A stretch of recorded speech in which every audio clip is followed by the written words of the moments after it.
kita sering mendengar istilah Wahabi dan Salafi.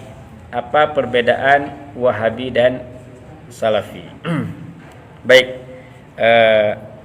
terkait dengan Wahabi ini merupakan nisbah ataupun gelar yang diucapkan oleh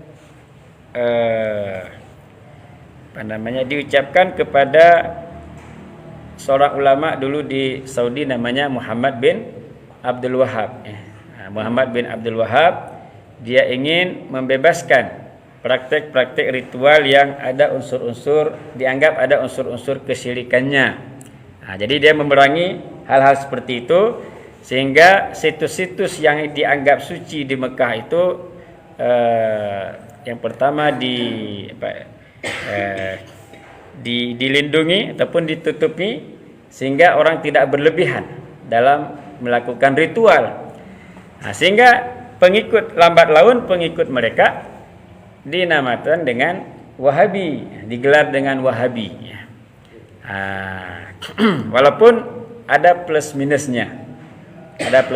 Artinya yang pertama mungkin minusnya jangan terlalu khawatir, karena sebagian terlalu khawatir.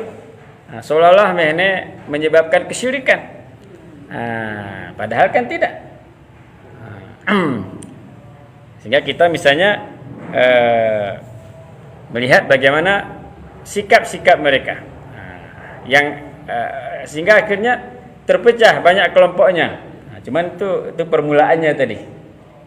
Banyak kelompoknya, ada yang sederhana, ada yang sedang-sedang, ada yang sampai terlalu berlebihan sampai misalnya ke takfiri, mengkafirkan yang lain, membid'ahkan yang lain dan seterusnya.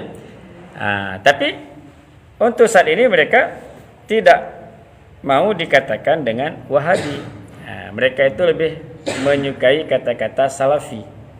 Salafi artinya mereka ingin kembali membangkitkan pemahaman seperti salaf dahulu. Orang-orang terdahulu, ulama-ulama terdahulu. Sehingga untuk Salafi sendiri di Indonesia saja banyak kelompoknya. Sahabat-sahabat, ustaz-ustaz kita yang kembali misalnya dari Madinah ataupun dari Ummul Qura Mekah kembali ke Indonesia, ini juga banyak kelompok-kelompok. Ada yang sederhana, ada yang sedang, ada yang terlalu berlebihan, sehingga mengatakan bahwa dengan orang-orang selain mereka tidak boleh berkumpul, tidak boleh menuntut ilmu karena mereka ahli bid'ah misalnya. Jadi artinya kelompok-kelompok pemahaman itu sangat dinamis. Kita sebagai umat Islam harus menyikapi perbedaan pendapat itu sebagai satu khazanah kekayaan pemikiran, bukan untuk mengkotak-kotakkan umat Islam. Maka di sini saya sering menyampaikan sikap kita adalah nata'awan fi mattafaqna wa nata'adar fi makhtalafna. Kita saling tolong-menolong dalam hal-hal yang kita sepakati dan saling bertoleransi dalam hal-hal yang mungkin berbeda di antara kita. Ini artinya yang paling penting dari semua perbedaan itu adalah persatuan umat. Umat Islam ini kan kalau kita kaji-kaji dari 7, sekian miliar umat manusia, umat Islam itu hanya paling 2 miliar, sudah sedikit. Ngetik berpecah lagi. Ini sebenarnya bermasalah. Maka semua yang mengucapkan syahadat adalah saudara kita se-Islam, karena ketika Nabi misalnya mengutus sahabat Muaz bin Jabal ke Yaman, Nabi mengatakan serulah mereka untuk bersyahadat alla ilaha illallah. Kalau mereka sudah menerima, ajak mereka bersyahadat bahwa Muhammad itu utusan Allah. Setelah itu sampaikan kepada mereka wajib solat, wajib zakat dan seterusnya. Kalau memang sudah seperti itu, asamu minni dima'ahum, darah mereka sudah terjaga, tidak boleh disakiti, tidak boleh dibunuh, tidak boleh diperangi. Maka di sini kelompok-kelompok umat Islam yang banyak hari ini kita disatukan dalam syahadatnya, disatukan dalam ritualnya.